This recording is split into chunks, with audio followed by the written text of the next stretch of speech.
인공지능의 발전은 올해 기술 산업을 놀라게 했고 현재 최고의 챗봇을 만들기 위한 치열한 경쟁이 진행 중입니다. 이번 주 구글은 사람들이 에세이를 쓰고 이벤트를 계획하고 심지어 점심 아이디어를 얻는 것을 도와줄 것을 약속하는 새로운 인공지능 도구의 대기자 명단을 공개했습니다. 다음은 하루의 속도를 높이고 실행하기 위해 알아야 할 다른 사항입니다. CNN의 5가지 사항은 매일 받은 편지함으로 배달됩니다. 여기에 등록합니다. 도널드 트럼프 전 대통령은 비밀 자금 계획을 조사하는 맨해튼 대리심의 기소 가능성과 관련된 몇 가지 잠재적인 시나리오에 대피하고 있습니다.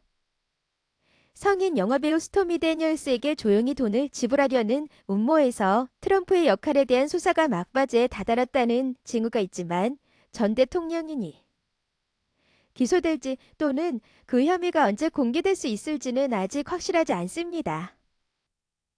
그럼에도 불구하고 트럼프는 기소가 얼마나 불공평한 것인지에 대한 언론의 장관을 안 드러냈으며 이는 2024년 대선 출마를 위한 자금을 창출하기 위해 그의 기반을 불태우려는 의도였을 것이라고 분석가들은 말합니다.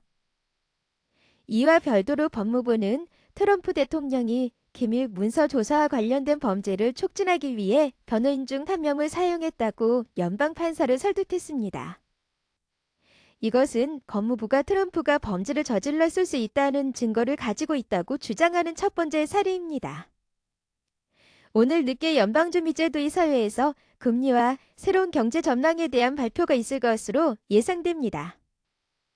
실리콘밸리 은행 붕괴 이후 세계가 연준 관리들로부터 듣는 것은 이번이 처음일 것이며 미국 은행 시스템은 여전히 극심한 압박을 받고 있기 때문입니다.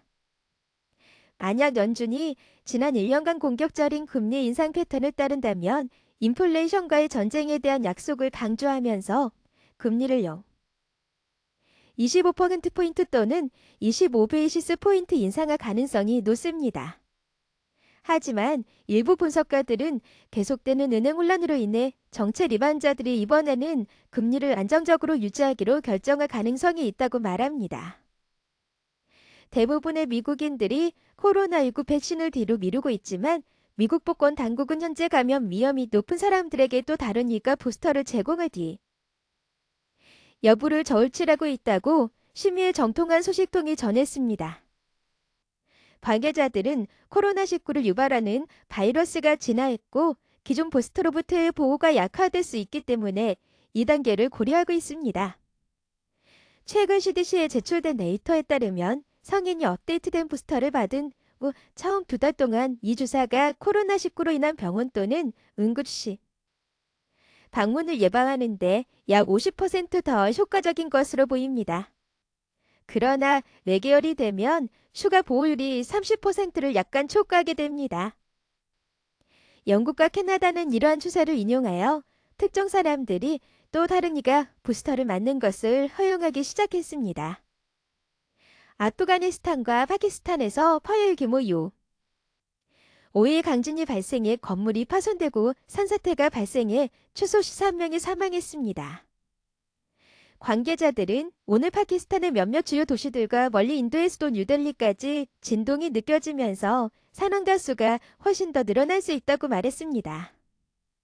보건당국은 피해 지역에서 수십 명이 부상을 입었으며 휴대전화 서비스가 없는 일부 국도로 외진 지역에 구조대가 파견됐다고 밝혔습니다. 불과 몇 주 전 금세기 최악의 지진 중 하나가 시리아 국경과 가까운 튀르키예를 강타하여 5만 명 이상이 사망하고 여진이 이 지역 전체 단양을 일으켰습니다. 시진핑 중국 국가주석과 블라디미르 푸틴 러시아 대통령의 수일 간의 회담이 오늘 막을 내리면서 우크라이나에 대한 냉공 속에 러시아에 대한 중국이 약속에 의문의 여지를 남기지 않았습니다. 궁극적으로 그 회의는 갈등을 해결하는 데 돌파구를 찾지 못했습니다. 두 지도자는 우크라이나 사태 해결을 위해 평화회담이 사용되어야 한다고 강조했지만 키이우와 서방은 어떤 평화협정이든 러시아군의 철수를 포함해야 한다고 말합니다. 한편 러시아는 이란제 샤드 드론을 이용한 또 다른 공격의 물결로 밤사이 우크라이나를 강타했습니다. 우크라이나 공군은 현지 시간으로 자정 지점 북쪽에서 우크라이나를 향해 총 40대의 드론을 발사했으며 이 중 16대가 격추됐다고 밝혔습니다. 대법원은 오늘 대법원에서 잭 다니엘 사건대 강아지 장난감 회사인 제조업체인 잭 다니엘의 변호사들의 주장을 심리할 예정입니다. 헤이스의 중심에는 잭 다니엘의 병과 현저하게 유사한 검은색 라벨과 비슷한 글꼴 스타일을 가진 VIP 프로덕츠가 만든 삐걱거리는 장난감이 있습니다.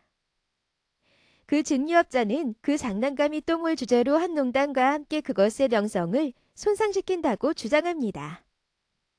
반면에 VIP 프로덕츠는 소비자들이 잭 다니엘과 페버디안 강아지 장난감을 쉽게 구별할 수 있다고 주장합니다. 고등법원의 판결에 따라 이 사건은 유머를 표현하기 위해 다른 브랜드 로고를 사용하는 회사들의 상표 보호에 중요한 영향을 미칠 수 있습니다.